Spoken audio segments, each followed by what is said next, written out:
The Urantia book, paper 74, Adam and Eve. Adam and Eve arrived on Urantia from the year AD 1934 million 37.848,000 years. The actual number is 1934,37,848 years ago. It was in mid-season, when the garden was in the height of bloom, that they arrived. At high noon and unannounced, the two seraphic transports, accompanied by the Jerusalem personnel entrusted with the transportation of the biologic uplifters to Urantia, settled slowly to the surface of the revolving planet in the vicinity of the temple of the Universal Father. All the work of rematerializing the bodies of Adam and Eve was carried on within the precincts of this newly created shrine. And from the time of their arrival, 10 days passed before they were recreated in dual human form for presentation as the world's new rulers. They regained consciousness simultaneously. The material sons and daughters always serve together. It is the essence of their service at all times and in all places, never to be separated. They are designed to work in pairs, seldom do they function alone. Adam and Eve on Jerusalem. The planetary Adam and Eve of Urantia were members of the senior corps of material sons on Jerusalem, being jointly number 14,311. They belonged to the third physical series and were a little more than 8 feet in height. At the time Adam was chosen to come to Urantia, he was employed with his mate in the trial and testing physical laboratories of Jerusalem. For more than 15,000 years, they had been directors of the Division of Experimental Energy as applied to the modification of life forms. Long before this, they had been teachers in the citizenship schools for new arrivals on Jerusalem, and all this should be borne in mind in connection with the narration of their subsequent conduct on Urantia. When the proclamation was issued calling for volunteers for the mission of Adamic adventure on Urantia, the entire senior corps of material sons and daughters volunteered. The Melchizedek examiners, with the approval of Lana Vorch and the Most Highs of Edentia, finally selected the Adam and Eve who subsequently came to function as the biologic uplifters of Urantia. Adam and Eve had remained loyal to Michael during the Lucifer rebellion. Nevertheless, the pair were called before the system sovereign and his entire cabinet for examination and instruction. The details of Urantia affairs were fully presented. They were exhaustively instructed as to the plans to be pursued in accepting the responsibilities of rulership on such a strife-torn world. They were put under joint oaths of allegiance to the Most Highs of Edentia and to Michael of Salvington, and they were duly advised to regard themselves as subject to the Urantia Corps of Melchizedek receivers until that governing body should see fit to relinquish rule on the world of their assignment. This Jerusalem pair left behind them on the capital of Satania and elsewhere 100 offspring, 50 sons and 50 daughters, magnificent creatures who had escaped the pitfalls of progression and who were all in commission as faithful stewards of universe trust at the time of their parents' departure for Urantia. And Satania is not what you think. Satania is actually the headquarters of this world Urantia. And actually, it's not that Satan is coming from there or whatever. So do not mistake that. And later on, during the journey Urantia, we will get to know what Satania is. I proceed. And they were all present in the beautiful temple of the material sons, attended upon the farewell exercises associated with the last ceremonies of the bestowal acceptance. These children accompanied their parents to the dematerialization headquarters of their order and were the last to bid them farewell.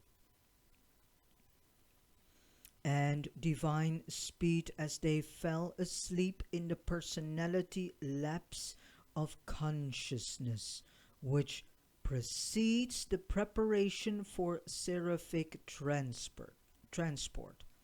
So you can see that Eve was not from the rib of Adam. They were already formed in another world, in another system, and were transported by seraphim angels to Urantia. They were brought to sleep through a specific technique, dematerialized, and when they arrived on Urantia, they were materialized. So this so-called sleep, what is stated in the book of Genesis, Adam went into a deep sleep. Well, that deep sleep actually refers to this, that they were both in a deep sleep, because they were both dematerialized, and as soon as they arrived on Urantia, through a special procedure, technique, you can say, they were materialized, and this was all done under auspicion of two seraphics. The children spent some time together at the family rendezvous, rejoicing that their parents were soon to become the visible heads, in reality the sole rulers of planet 606, in the system of Satania. So Satania is the system headquarters, you can say, and this is planet 606, 606. So there's a lot of confusion in this world about the number 6 and whatever that is connected to the number 6. It's all myth. It is all done by men who lack deeper understanding of this world. And that is why Jesus gave this fifth revelation. And Jesus is God the Father of this local universe. So God the Father gave this fifth revelation so that we, peoples of Urantia, now finally get an in-depth understanding and knowing of the world that we are living in, the organization, the universe that we are part of, and the actual and true role that Jesus played on Urantia here, and what really was happening at Pentecost, that was all about the finishing of his bestowal career, and what the deeper meaning is behind him being at the cross. And that what he has done was not only for the human race here on Urantia, but for the entire universe. And for all inhabitants of this universe, as well as for all those who were not yet created and were not yet habitants of, but later became. So for the future habitants of this universe, and actually for many universes, he has done a tremendous thing. So we get a more and trustable background information. This is not coming from man. There is no interference of any man in it. It's all coming from celestial beings, from Michael, Jesus of Nazareth, Christ Michael himself, and he has given the order to bring this revelation onto Urantia, so that we can prepare ourselves for the coming world that we will go into, which is the next level of our career, you can say, our journey of beings, human beings, and this world will be the first Morontia world, of Morontia world. And again, what these worlds are, that will eventually also being told. And have patience with this journey. The Father asked me to do this, and I do what the Father is asking me to do. He said yesterday to me to read the papers about the garden and Adam and Eve, because there's a lot of confusion about Adam and Eve and about the Garden of Eden, due to all the confusion created in the Bible. And later on, by all those people who taught from the Bible, as well as all those people who created all sorts of myths and hung all sorts of ideologies and whatever to it. All right. 2. Oh, wait. And thus did Adam and Eve leave Jerusalem amidst the acclaim and well-wishing of its citizens. They went forth to their new responsibilities, adequately equipped and fully instructed concerning every duty and danger to be encountered on Urantia. Point 2. Arrival of Adam and Eve. Adam and Eve fell asleep on Jerusalem, and when they awakened in the Father's temple on Orantia, in the presence of the mighty throng assembled to welcome them, they were face to face with two beings of whom they had heard much, who were Van and his faithful associate Amadon. These two heroes of the Caligastia succession were the first to welcome them in their new garden home. The tongue of Eden was an Andonic dialect as spoken by Amadon. Van and Amadon had markedly improved this language by creating a new alphabet of 24 letters, and they had hoped to see it become the tongue of Orantia. So this is interesting because everyone is so focused on learning Hebrew. Yeah? Everyone is saying, oh, you need to learn the Hebrew language and blah, blah, blah. But who gives us the guarantee that that is the language we are all to speak? We do not know what the original dialect and language was actually. And I think that in the Hebrew there is certain tongue in it that in the far distance relates to the original tongue, but it's not said that the Hebrew language is the language that everybody needs to speak and is the main ancient language. We do not know that for sureness. So again, the tongue of Eden was an Andonic dialect as spoken by Amadon. Van and Amadon had markedly improved this language by creating a new alphabet of 24 letters, and they had hoped to see it become the tongue of Orantia. As the Edenic culture would spread throughout the world. And I had to say this again, so. Adam and Eve had fully mastered this human dialect before they departed from Jerusalem, so that this son of Andon heard the exalted ruler of his world address him in his own tongue.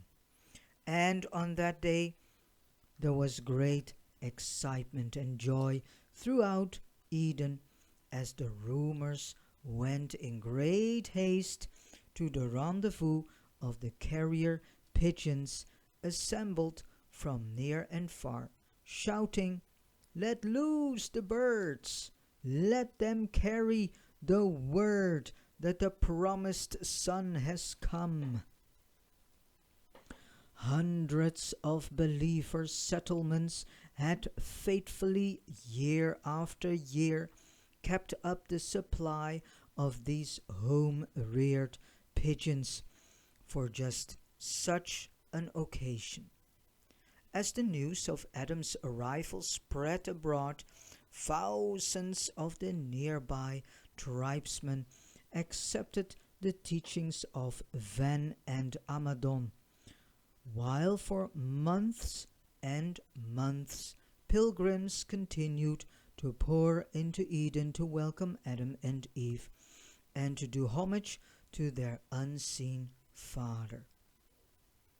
Soon after their awakening, Adam and Eve were escorted to the formal reception on the great mound to the north of the temple. This natural hill had been enlarged and made ready for the installation of the world's new rulers. Here at noon, the Orantia Reception Committee welcomed this son and daughter of the system of Satania. Amadon was chairman on this committee, which consisted of 12 members embracing a representative of each of the 6 Sangik races. The acting chief of the Midwayers, Anan, a loyal daughter and spokesman for the Nodites. Noah, the son of the architect and builder of the garden and executive of his deceased father's plans, and the 2 resident life carriers. The next act was the delivery of the charge of planetary custody to Adam and Eve by the senior Melchizedek, chief of the Council of Receivership on Urantia. The material son and daughter took the oath of allegiance to the Most Highs of Norleshadek and to Michael of Nebadon, who later became Jesus Christ of Nazareth, and were proclaimed rulers of Urantia by Ven, who thereby relinquished the titular authority which for over 150,000 years he had held by virtue of the action of the Melchizedek receivers. And Adam and Eve were invested with kingly robes on this occasion, the time of their formal induction into world rulership. Not all of the arts of Dalmatia had been lost to the world. Weaving was still practiced in the days of Eden. So that's how old weaving is. Then was heard the archangel's proclamation.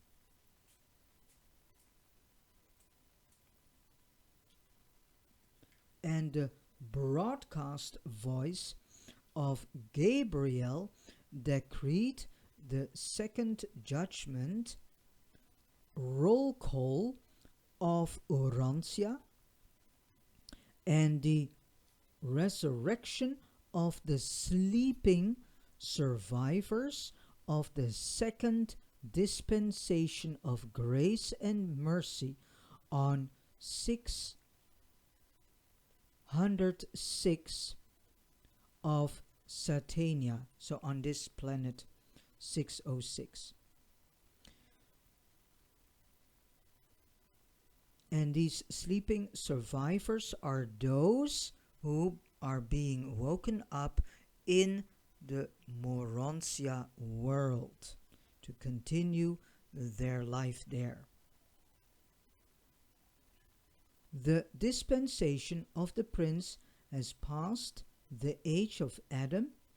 The third planetary epoch opens amidst scenes of simple grandeur, and the new rulers of Urantia start their reign under seemingly favorable conditions, notwithstanding the worldwide confusion occasioned by lack of the cooperation of their predecessor in authority on the planet. 3. Adam and Eve learn about the planet. And now, after their formal installation, Adam and Eve became painfully aware of their planetary isolation. Silent were the familiar broadcasts, and absent were all the circuits of extraplanetary communication. Their Jerusalem fellows had gone to worlds running along smoothly with a well-established planetary prince and an experienced staff ready to receive them and competent to cooperate with them during their early experience on such worlds. But on Urantia, rebellion had changed everything. Here the planetary prince was very much present, and though shorn of most of his power to work evil, he was still able to make the task of Adam and Eve difficult, and to some extent hazardous. It was the serious and disillusioned son and daughter of Jerusalem who walked that night through the garden under the shining of the full moon, discussing plans for the next day. Thus ended the first day of Adam and Eve on isolated Urantia, the confused planet of the Kaligastia betrayal, and they walked and talked far into the night, their first night on earth, and it was so lonely. Adam's second day on earth was spent in session with the planetary receivers and the advisory council from the Melchizedeks and their associates. Adam and Eve learned more about the details of the Kaligastia rebellion and the result of that upheaval upon the world's progress. And it was on the whole a disheartening story, this long recital of the mismanagement of world affairs. They learned all the facts regarding the utter collapse of the Kaligastia scheme for accelerating the process of social evolution. They also arrived at a full real, real of a full realization of the folly of attempting to achieve planetary advancement independently of the divine plan of progression, and thus ended a sad but enlightening day, their second on Urantia. The third day was devoted to an inspection of the garden. From the large passenger birds, the fendors, and this is interesting. What if the movie Avatar was actually telling bits and pieces about the real Garden of Eden? Because in that movie, you have these big birds where they were sitting on, and they were through which they could travel to other islands. And in that movie, there is this special tree, and all the people were surrounded and were connected with that tree and got their information and thus their fuel. What if the makers of that movie presented glimpses and bits and pieces of the story of Adam and Eve and the real Eden? What if those who created this movie had a copy of the Urantia book? I don't know, it's just what if. But this reminds me, when I started to read this for the first time, this fragment of the Avatar movie came in my mind. So I proceed. Adam and Eve looked down upon the vast stretches of the garden while being carried through the air over this, the most beautiful spot on earth. This day of inspection ended with an enormous banquet in honor of all who had labored to create this garden of Edenic beauty and grandeur. And again, late into the night of their third day, the son and his mate walked in the garden and talked about the immensity of their problems. On the fourth day, Adam and Eve addressed the garden assembly.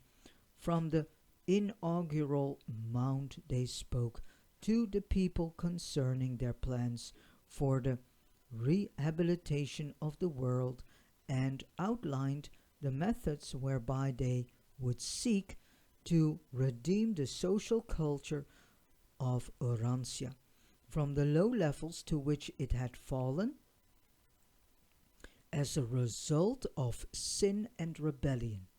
This was a great day, and it closed with a feast for the council of men and women who had been selected to assume responsibilities in the new administration of world affairs.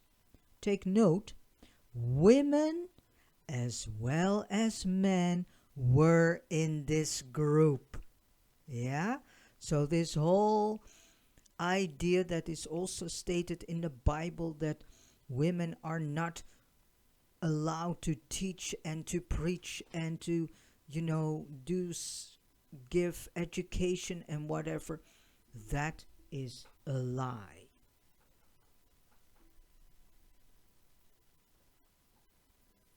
Women always have been seen equal to men, also in the days of Adam and Eve.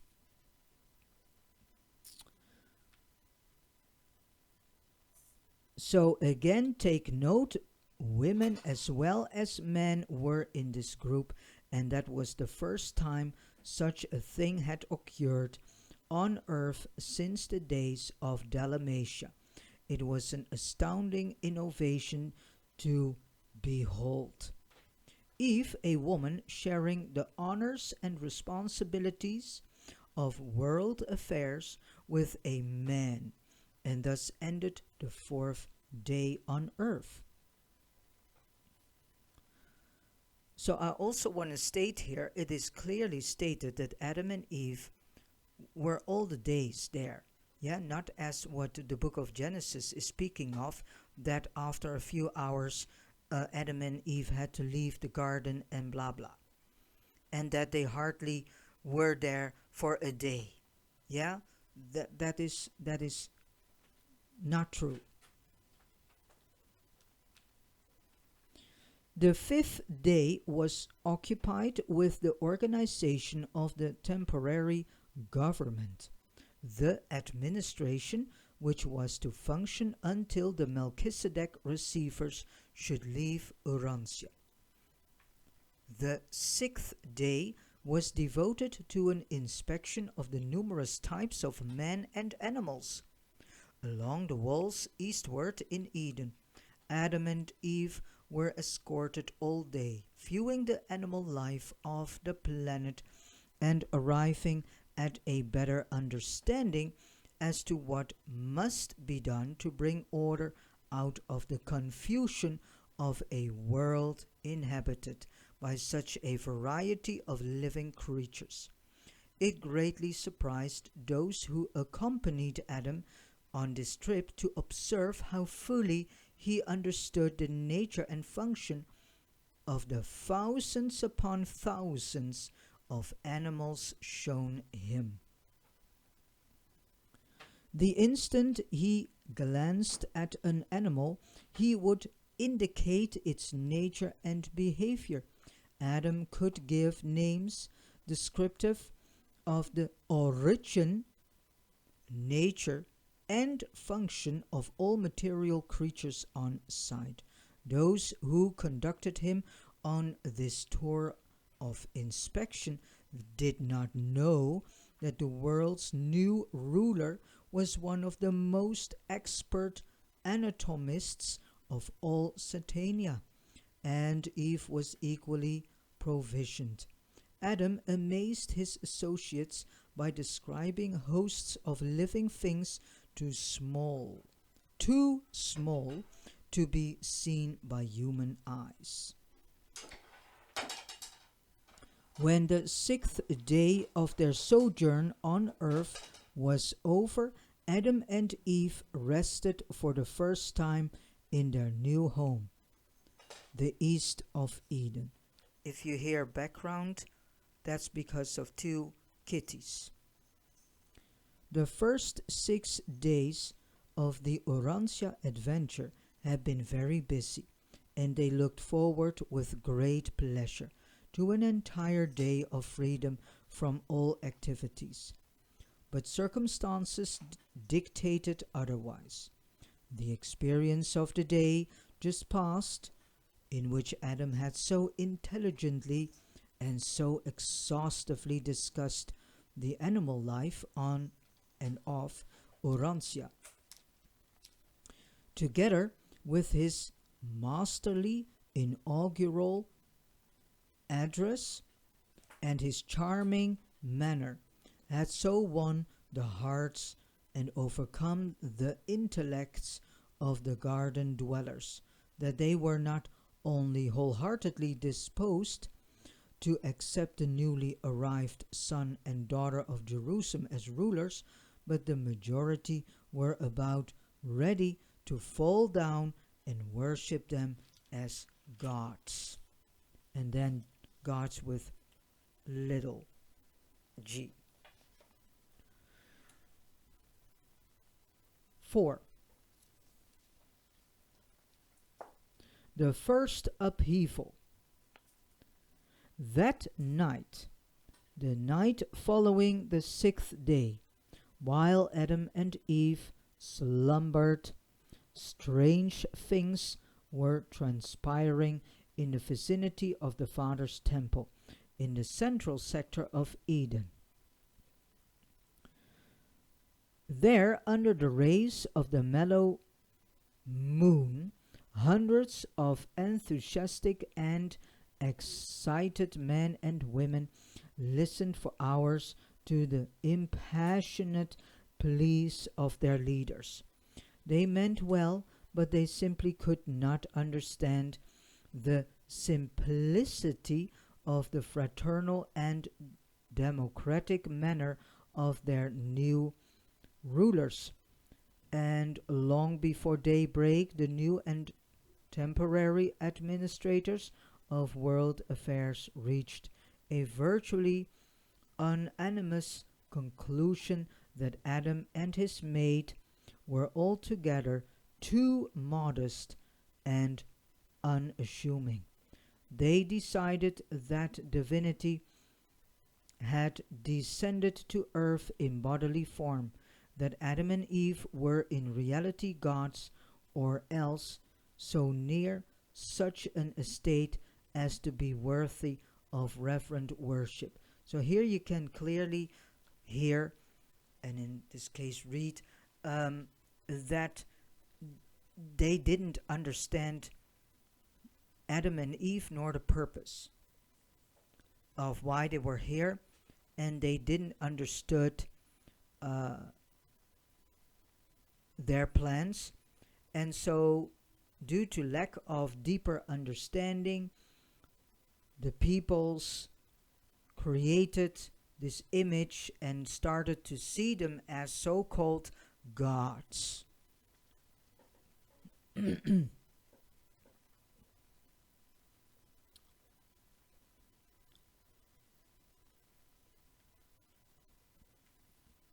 The amazing events of the first 6 days of Adam and Eve on earth were entirely too much for the unprepared minds of even the world's best men. Their heads were in a whirl.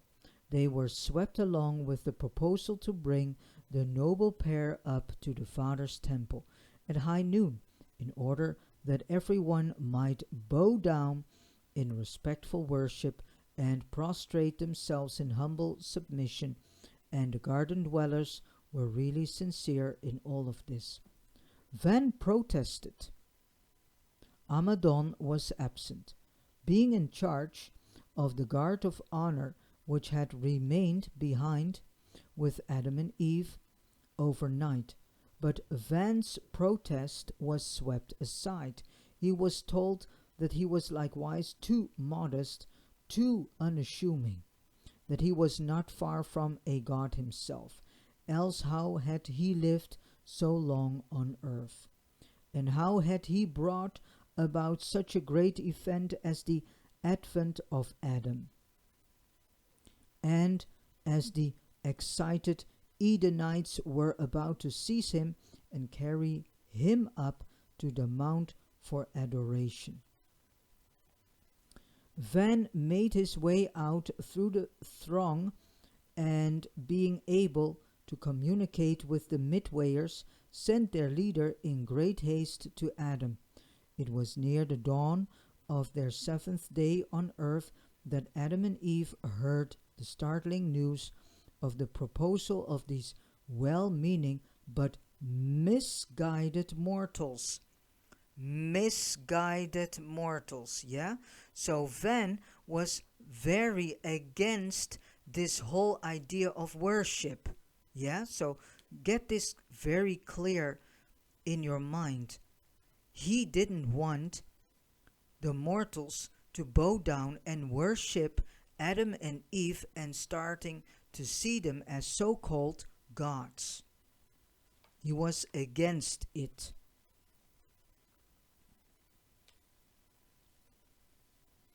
And then, even while the passenger birds were swiftly winging to bring them to the temple, the Midwayers, being able to do such things, transported Adam and Eve to the Father's temple. It was early on the morning of this seventh day, and from the mount of their so recent reception that Adam held forth in explanation of the orders of divine sonship, and made clear to these earth minds that only the Father and those whom he designates may be worshipped. Only the Father. Adam made it plain that he would accept any honor and receive all respect, but worship never. So they never wanted to be worshipped. Only the Father, because they wanted that the people only would worship the Father. It was a momentous day, and just before noon, about the time of the arrival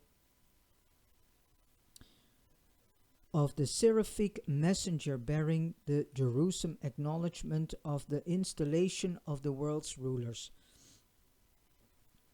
Adam and Eve, moving apart from the throng, pointed to the Father's temple and said, "Go you now to the material emblem of the Father's invisible presence and bow down in worship of Him who made us all and who keeps us living. Let this act be the sincere pledge that you never will again be tempted to worship anyone but God." Yeah? Wow. They all did as Adam directed. The material son and daughter stood alone on the mount with bowed heads, while the people prostrated themselves about the temple. And this was the origin of the Sabbath day tradition. Always in Eden, the seventh day was devoted to the noontide assembly at the temple. Long it was the custom to devote this day to self-culture. The forenoon was devoted to physical improvement, the noon time to spiritual worship. So you can say from 6 in the morning to 12, it was physical improvement. Noontime, that starts with 12, to the afternoon, that is, you can say 4 o'clock or 6 o'clock, it was spent for spiritual worship. The afternoon to mind culture, while the evening was spent in social rejoicing. This was never the law in Eden, but it was the custom as long as the Adamic administration held sway on earth. So we need to question this whole Sabbath that everyone is doing, if what we are doing is actually still relevant. So this again is what the celestial beings, and thus what Christ Michael is telling us to step out of religious practices and to see it in another point of view. And we have to grow out of our carnal state of humanness into a spiritual humanness. So, is the Sabbath that people are doing and, yeah, celebrating, is that really in accordance with the original way?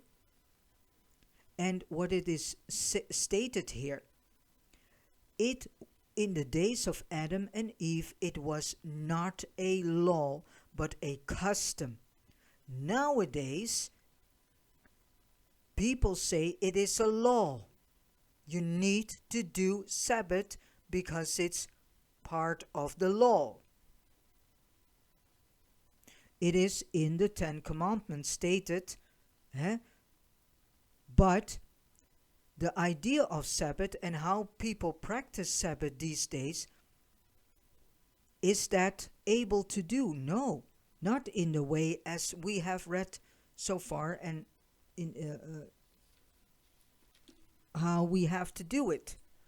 So actually this whole idea of Sabbath nowadays, what is the main importance? That you are in communion with God the Father on that day, more than you do in the other 6 days. So again, this was never the law in Eden, but it was the custom as long as the Adamic administration held sway on earth. So actually, you can say as long as the Adamic administration held sway on earth. If you know that Adam and Eve were eventually not, due to things that happened in the garden, the fall of the Adamic administration took place. So when Adam and Eve were not in the garden anymore, the entire Adamic administration was also gone. So can we still speak of a Sabbath today if the Adamic administration is not there anymore? So can you now see and hear the confusion that is brought to us from generation unto generation, done by religious leaders, by rigid men and women who are doing their uttermost best to keep their people, keep their families, their children to the letter of the law, and still keep them to religion practiced in a man-created way. So there's much food to think about. And I think truly it is good to have the seventh day of the week spent in deep communion with the Father, more than you do in the other 6 days. So that's still good to do. But we need to question everything. 5. Adam's administration. For almost 7 years after Adam's arrival, the Melchizedek receivers remained on duty. But the time finally came when they turned the administration of world affairs over to Adam and returned to Jerusalem. The farewell of the receivers occupied the whole of a day, and during the evening the individual Melchizedeks gave Adam and Eve their parting advice and best wishes. Adam had several times requested his advisors to remain on earth with him, but always were these petitions denied. The time had come when the material sons must assume full responsibility for the conduct of world affairs, and so At midnight, the seraphic transporters of Satania left the planet with 14 beings for Jerusalem. The translation of Van and Amadon occurring simultaneously with the departure of the 12 Melchizedeks.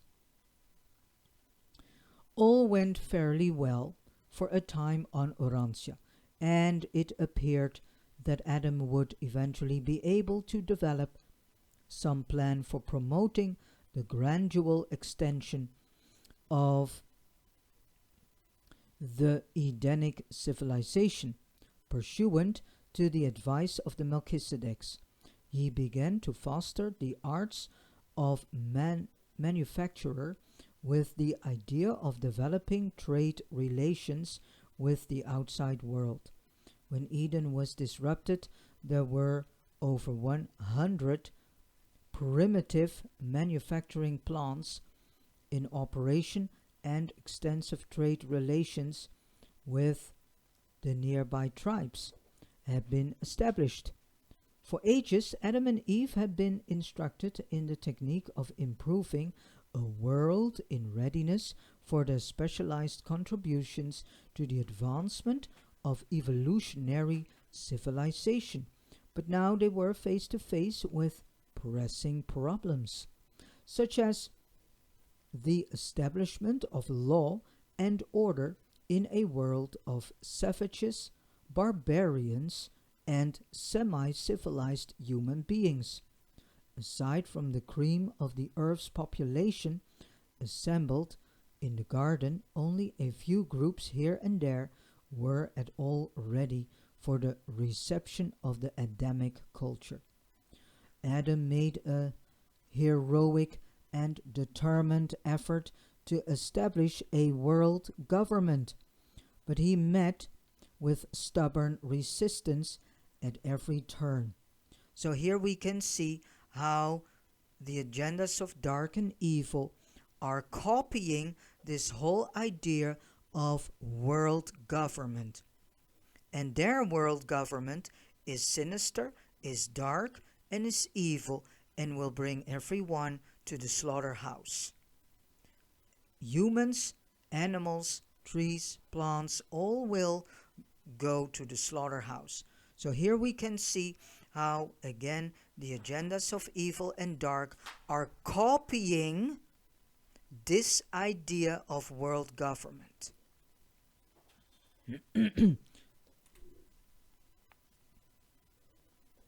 So these people know something, and maybe they also have read this book. Who knows? And are copying and do their uttermost best to create a likewise idea, but their idea and their outcome is not for our best interest. Adam had already put in operation a system of group control throughout Eden and had federated all of these companies into the Edenic League. But trouble, serious trouble, ensued when he went outside the garden and sought to apply these ideas to the outlying tribes. The moment Adam's associates began to work outside the garden, they met the direct and well-planned resistance of Caligastia and Daligastia. The fallen prince had been deposed as world ruler, but he had not been removed from the planet. He was still present on Earth and able, at least to some extent, to resist all of Adam's plans for the rehabilitation of human society.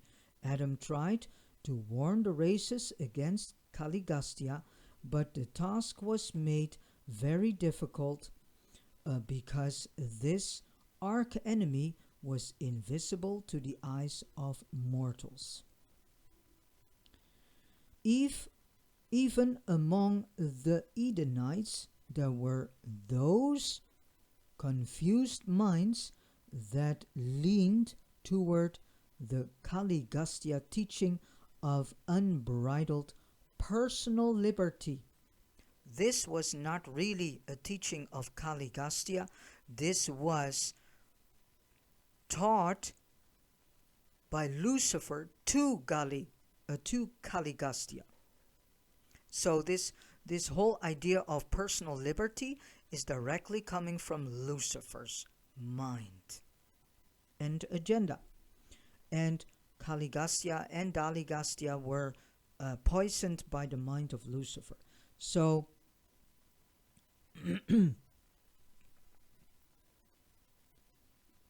and they caused Adam no end of trouble. Always were they upsetting the best laid plans for orderly progression and substantial development. He was finally compelled to withdraw his program for immediate socialization.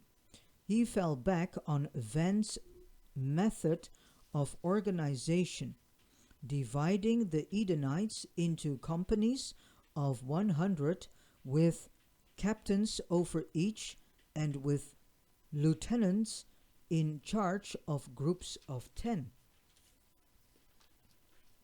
Adam and Eve had come to institute representative government in the place of monarchical, but they found no government worthy of the name on the face of the whole earth.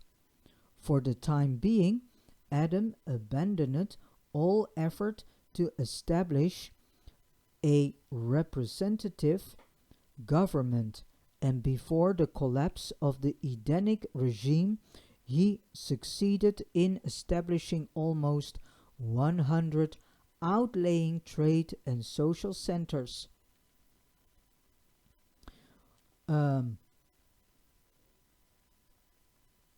Where strong individuals ruled in his name. Most of these centers have been organized aforetime by Van and Amadon. The sending of ambassadors from one tribe to another dates from the times of Adam. This was a great forward step in the evolution of government. And this is how old the idea of ambassador is. So that's very, very old. 6. Home life of Adam and Eve. The Adamic family grounds embraced a little over 5 square miles.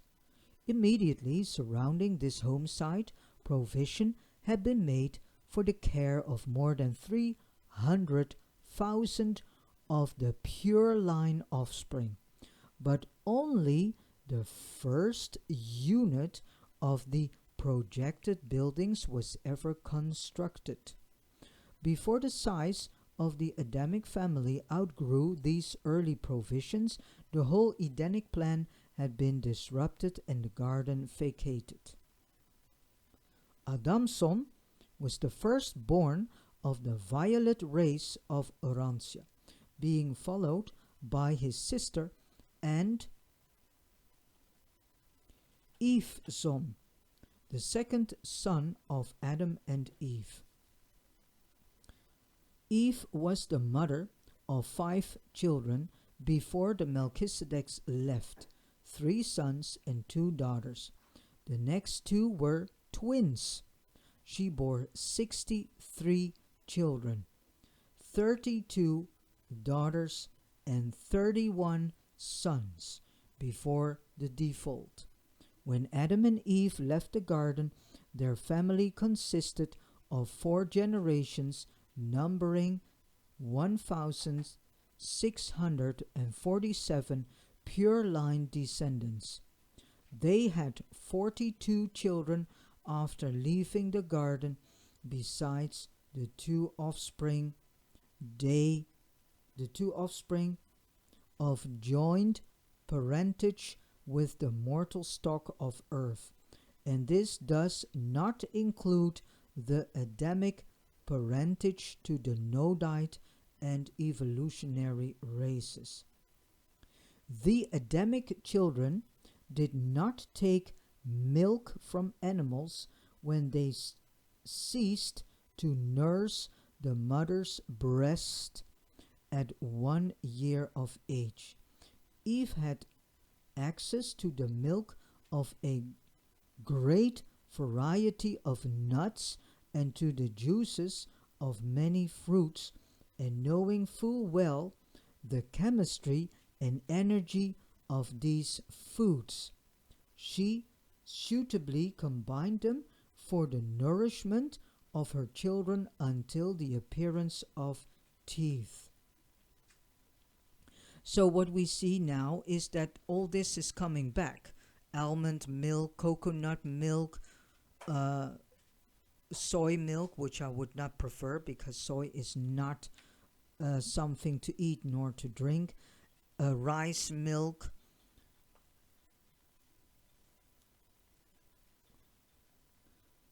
Um, while cooking was universally employed outside of the immediate Adamic sector of Eden, there was no cooking in Adam's household.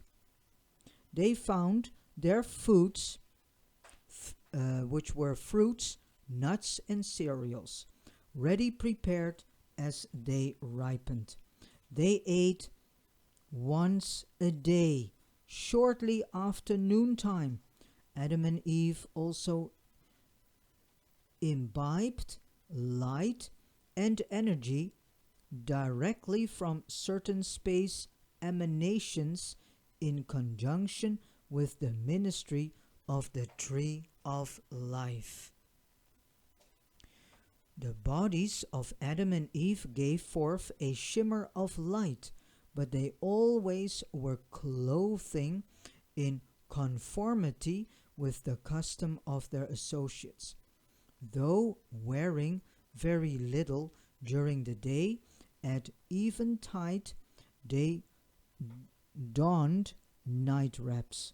The origin of the traditional halo encircling the heads of supposed pious and so-called holy men dates back to the days of Adam and Eve, since the light emanations of their bodies were so largely obscured by clothing.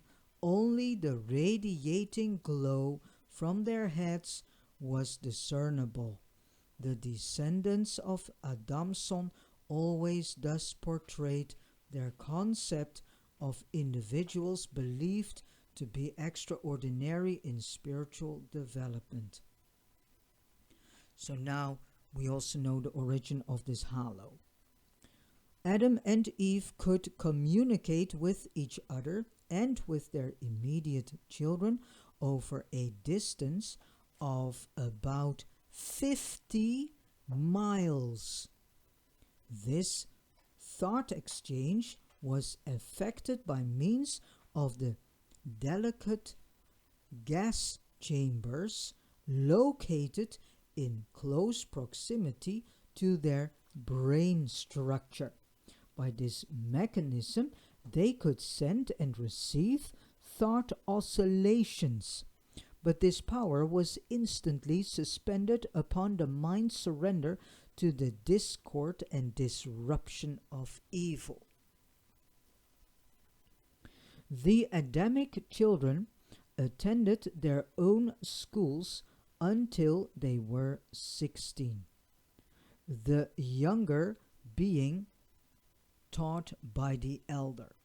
The little folks changed activities every 30 minutes, the older every hour, and it was certainly a new sight on Urantia to observe these children of Adam and Eve at play, joyous and accelerating activity just for the sheer fun of it. The play and humor of the present day races are largely derived from the Adamic stock. The Adamites all had a great appreciation of music as well as a keen sense of humor. The average age of betrothal was 18, and these youths then entered upon a 2 years course of instruction in preparation for the assumption of marital responsibilities. At 20, they were eligible for marriage, and after marriage, they began their life work or entered upon special preparation. Therefore, the practice of some subsequent nations of permitting the royal families, supposedly descended from the gods, to marry brother to sister dates from the traditions of the Adamic offspring mating, as they must needs with one another. The marriage ceremonies of the first and second generations of the garden were always performed by Adam and Eve.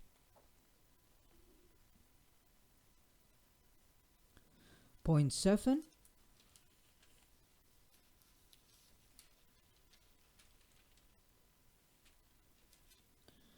Life in the garden.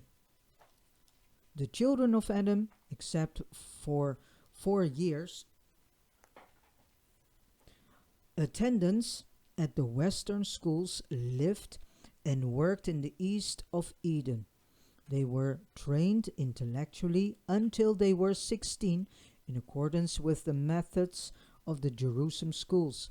From 16 to 20 they were taught in the Orancia schools at the other end of the garden, serving there also as teachers in the lower grades.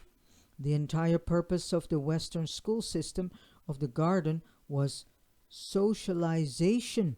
The forenoon periods of recess were devoted to practical horticulture and agriculture, the afternoon periods to competitive play. The evenings were employed in social intercourse and the cultivation of personal friendships. Religious and sexual training were regarded as the province of the home, the duty of parents. The teaching in these schools included instruction regarding 1. Health and the care of the body. 2. The golden rule, the standard of social intercourse. 3. The relation of individual rights to group rights and community obligations. 4. History and culture of the various earth races. 5. Methods of advancing and improving world trade. 6. Coordination of conflicting duties and emotions. 7. The cultivation of play, humor, and competitive substitutes for physical fighting. So physical fighting was not tolerated.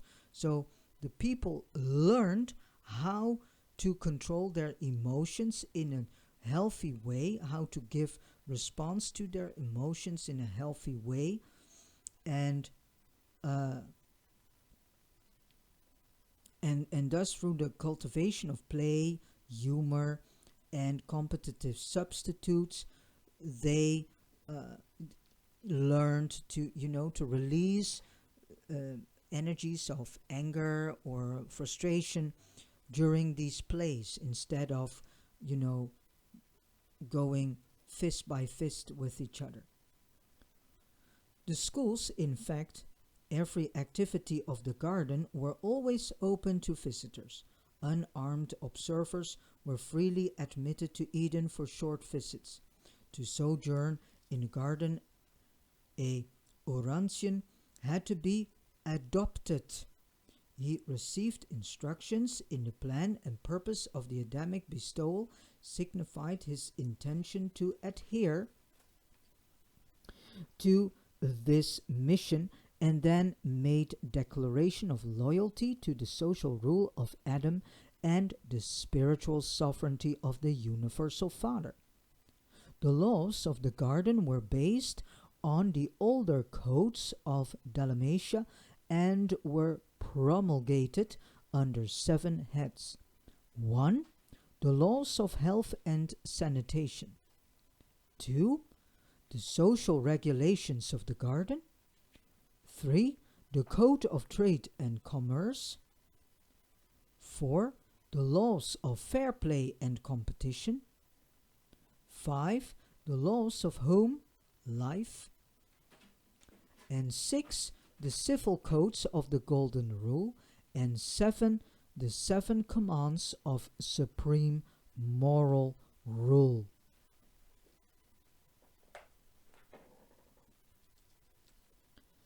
So the moral law of Eden was little different from the 7 commandments of Dalmatia, but the Adamites taught many additional reasons for these commandments. For instance, regarding the injunction against murder, the indwelling of the thought at juster was presented as an additional reason for not destroying human life. They taught that whoso sheds man's blood, by man shall his blood be shed, for in the image of God made he man. The public worship hour of Eden was noon, sunset was the hour of family worship, and Adam did his best to discourage the use of set prayers, teaching that effective prayer must be wholly individual, that it must be the desire of the soul. Wow, this is interesting. There's another chapter about prayer.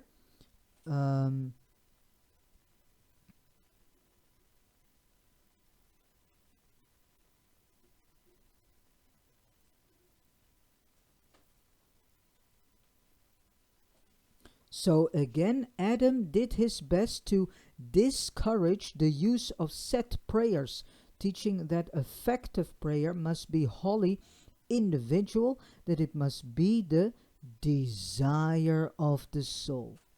But the Edenites continued to use the prayers and forms handed down from the times of Dalmatia. So we can see that the way we are doing prayers is distorted, and it's a combination and still a sort of, you can say, leftover of Dalmatia.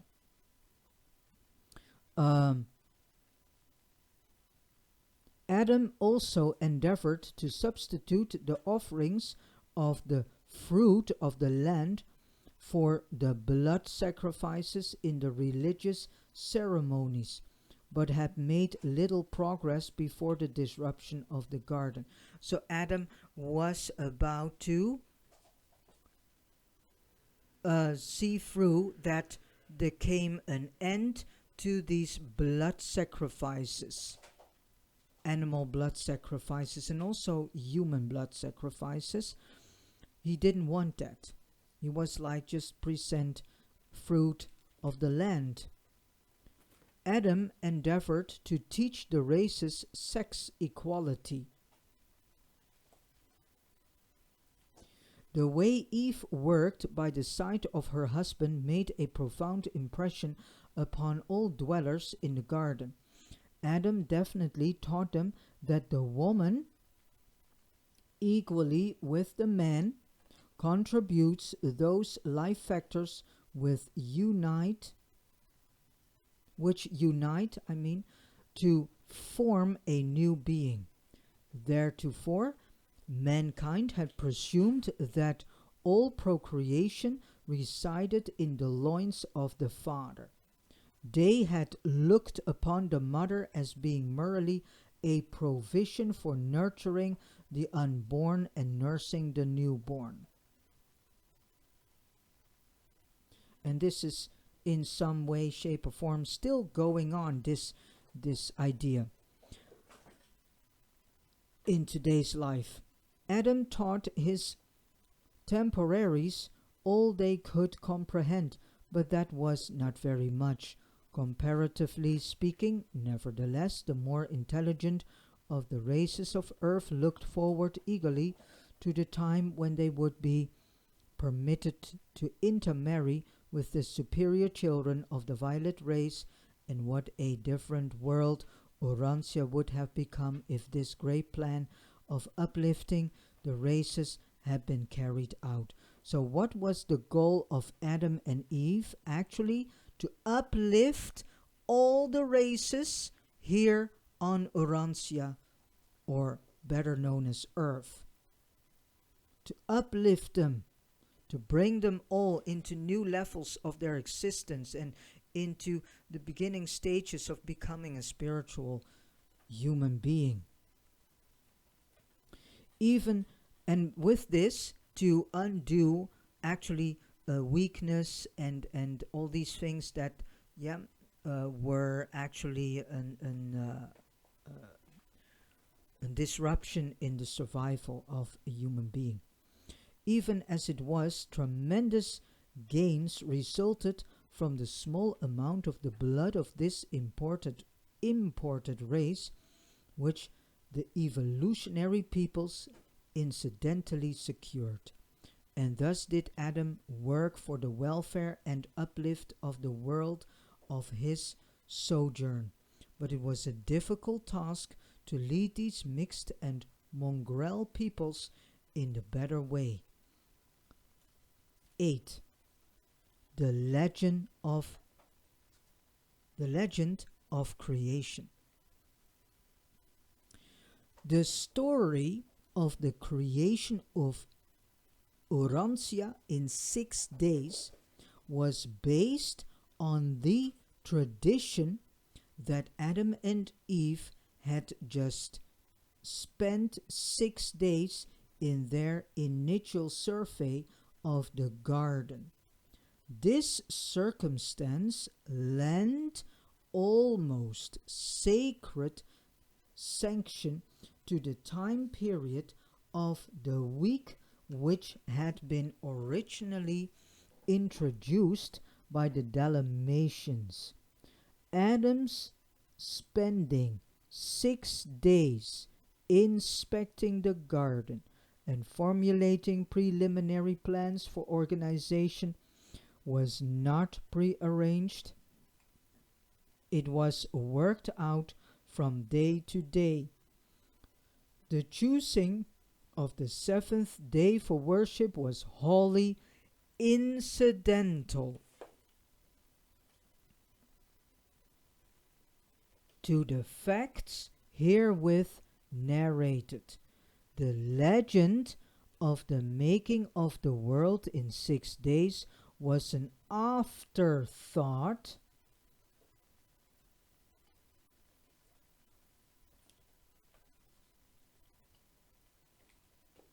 in fact. So the legend of the making of the world in 6 days was an afterthought. In fact, more than 30,000 years afterwards. One feature of the narrative, the sudden appearance of the sun and moon, may have taken origin in the traditions of the one-time sudden emergence of the world from a dense space cloud of minute matter which had long obscured both sun and moon. The story of creating Eve out of Adam's rib is a confused condensation of the Adamic arrival and the celestial surgery connected with the interchange of living substances associated with the coming of the corporal staff of the planetary prince more than 450,000 years previously. So, the celestial beings are saying that at least the first 8 books of the, and actually they say that the entire Old Testament is loaded with distortions and confusions. There are not many books whom are really worth reading. There's a lot of distortion and confusion at play in the Old Testament books. And they also never mention about the apocryphal books, only the Maccabees. So in the books of Maccabee, there's a lot of gems to find that are related also to the Urantia book.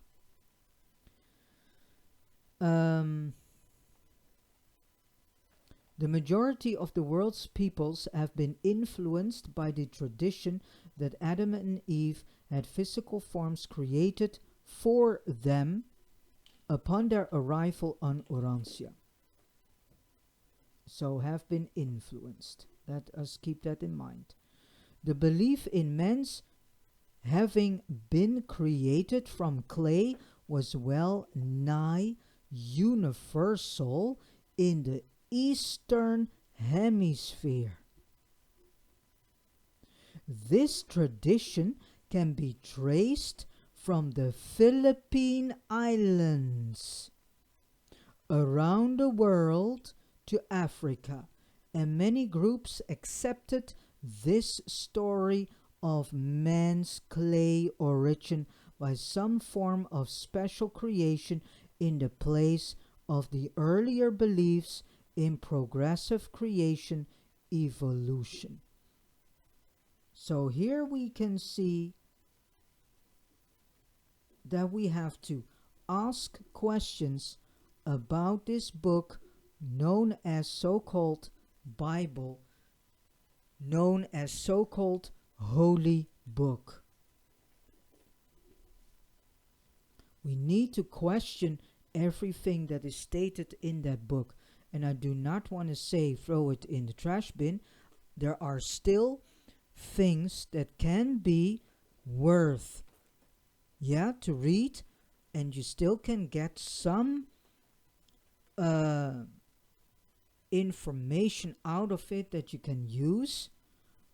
But what the Father clearly is stating is stop clinging your life unto that book.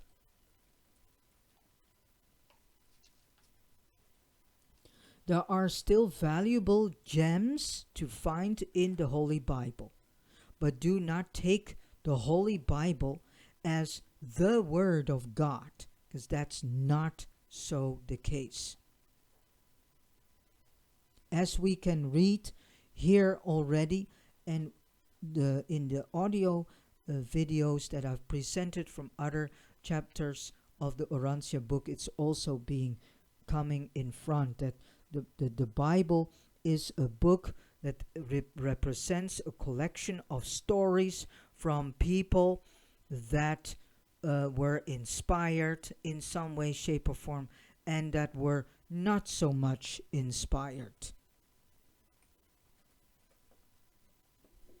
And you can see it as a storybook that gives an idea of a certain time frame that happened in human history. Away from the influences of Dalmatia and Eden, mankind tended toward the belief in the gradual ascent of the human race. The fact of evolution is not a modern discovery. The ancients understood the slow and evolutionary character of human progress. The early Greeks had clear ideas of this despite their proximity to Mesopotamia. Although the various races of Earth became sadly mixed up in their notions of evolution. Nevertheless, many of the primitive tribes believed and taught that they were the descendants of various animals. Primitive peoples made a practice of selecting for their so-called totems the animals of their supposed ancestry. So even that is based on a myth, even that is based on human understanding of the humans in that era, in that, as I call it, time period. Certain North American Indian tribes believed they originated from beavers and coyotes. Certain African tribes teach that they are descendant from the hyena, a Malay tribe, from the lemur, a New Guinea group, from the parrot. The Babylonians, because of immediate contact with the remnants of the civilization of the Adamites, enlarged and embellished the story of man's creation. They taught that they had descended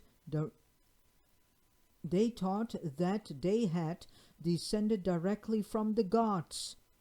They held to an aristocratic origin for the race which was incompatible with even the doctrine of creation out of clay. So also that, you can read here that humanity was not able to understand in such a way. So all the things that we are still dealing with comes from, an you can say an understanding of our forefathers from a time period that they were very into, you can say, an animalistic state of understanding things. The Old Testament account of creation dates from long after the time of Moses. He never taught the Hebrews such a distorted story. Wow, let this sink in. But he did present a simple and condensed narrative of creation to the Israelites, hoping thereby to augment his appeal to worship the Creator, the universal Father, whom he called the Lord God of Israel. Why did Moses do so? To make sure that the Israelites could understand the God concept. That is why he said, well, see him then as the God of Israel. But now we are in 2024, and it's now time that we start to see the universal Father as for whom he is, the universal Father, the living God and creator of all life and of universe of universes, who is there for each and every one, and not just for a specific nation or for a special group of people. No, it's just God the Father. We do not have to name it as God of Israel, God of Isaac, God of Abraham, God of Jacob, because that is not needed anymore. We may step out of that frame of understanding, and we are now about to see the Father for whom he is, the universal Father, the Father for all peoples and all nations. In his early teachings, Moses very wisely did not attempt to go back of Adam's time, and since Moses was the supreme teacher of the Hebrews, the stories of Adam became intimately associated with those of creation, that the earlier traditions recognized pre-Adamic civilization is clearly shown by the fact that later editors, intending to eradicate all reference to human affairs before Adam's time, neglected to remove the telltale reference to Cain's immigration to the land of Nod, where he took himself a wife. The Hebrews had no written language in general usage for a long time after they reached Palestine. They learned the use of an alphabet from the neighboring Philistines, who were political refugees from the higher civilization of Crete. The Hebrews did little writing until about 900 BC, and having no written language until such a late date, they had several different stories of creation in circulation. So keep this in mind, lovely brothers and sisters, beautiful children of the living God the Father. Keep this in mind. This is very important information. But after the Babylonian captivity, they inclined more toward accepting a modified Mesopotamian version. So a modified Mesopotamian version. Jewish tradition became crystallized about Moses, and because he endeavored to trace the lineage of Abraham back to Adam, the Jews assumed that Adam was the first of all mankind. So it was an assumption. But man was already there before Adam and Eve arrived. But due to lack of deeper understanding and lack of the fact that they had written down their information, they assumed, they made an assumption that Adam was the first of all mankind. Let's continue. Yahweh was the creator, and since Adam was supposed to be the first man, he must have made the world just prior to making Adam. And then the tradition of Adam's 6 days got woven into the story, with the result that almost 1,000 years after Moses' sojourn on earth, the tradition of creation in 6 days was written out and subsequently credited to him,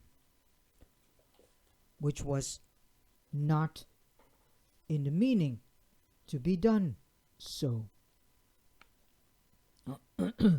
When the Jewish priests returned to Jerusalem, they had already completed the writing of their narrative, of the beginning of things. Soon they made claims that this recital was a recently discovered story of creation written by Moses. But the contemporary Hebrews of around 500 BC did not consider these writings to be divine revelations. They looked upon them much as later peoples regard mythological narratives. So here again we get presented that the Bible is actually a storybook with included myths.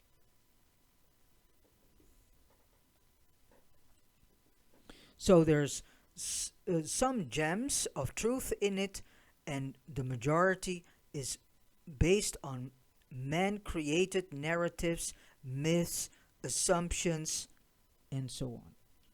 This spurious document, reputed to be the teachings of Moses, was brought to the attention of Ptolemy, the Greek king of Egypt, who had it translated into Greek by a commission of 70 scholars for his new library at Alexandria. And so this account found its place among those writings which subsequently became a part of the later collections of the so-called sacred scriptures of the Hebrew and Christian religions. And it is being written in quotation marks. So, became a part of the later collections of the, in quotation marks, sacred scriptures of the Hebrew and Christian religions.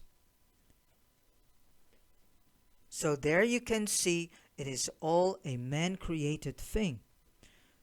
This whole book, known as Bible.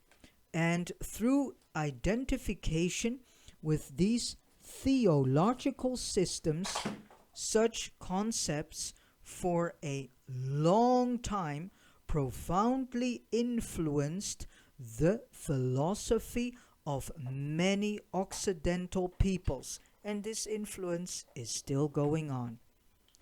The Christian teachers perpetuated the belief in the fiat creation or fiat creation of the human race. And all this led directly to the formation of the hypothesis of a one-time golden age of utopian bliss and the theory of the fall of man or Superman, the story of Superman, which accounted for the non-utopian condition of society. These outlooks on life and man's place in the universe were at best discouraging, since they were predicated upon a belief in retrogression rather than progression, as well as implying a vengeful deity who had vented wrath upon the human race in retribution for the errors of certain one-time planetary administrators. And it's very clearly stated in this Urantia book, where the first and second part of the book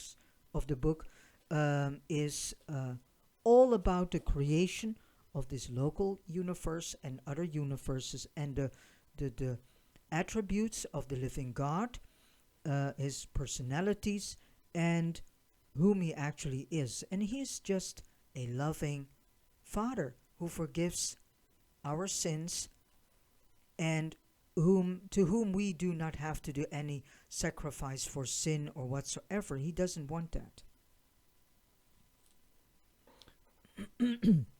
The golden so-called, so in quotation marks, golden age is a myth. But Eden was a fact. So that's the moral, you can say only fact in this whole creation of the book, Holy Bible. But Eden was a fact, and the garden civilization was actually overthrown. Adam and Eve carried on in the garden for 117 years when, through the impatience of Eve and the errors of judgment of Adam, they presumed to turn aside from the ordained way, speedily bringing disaster upon themselves and ruinous retardation upon the developmental progression of all Urantia. So, as you can hear, you get a complete different story now of creation of Adam and Eve. And we're not there yet because the next paper, paper 75, it's all about the default of Adam and Eve and the real thing that happened in the garden. So that's why I say please buy yourselves a copy of this Urantia book. Go start reading it from an open mind, have no judgment in it, do not make your own conclusions, read it with the assistance of the Holy Spirit and the Spirit of Truth. And see what they are telling to you, and better said, and see how they are guiding you to understand the real meaning of and the real history of Earth and the things that have happened here. All right, as last I say, this whole paper was narrated by Solonia, the seraphic voice in the garden. And with this said, I say thank you so much for listening, and God bless you.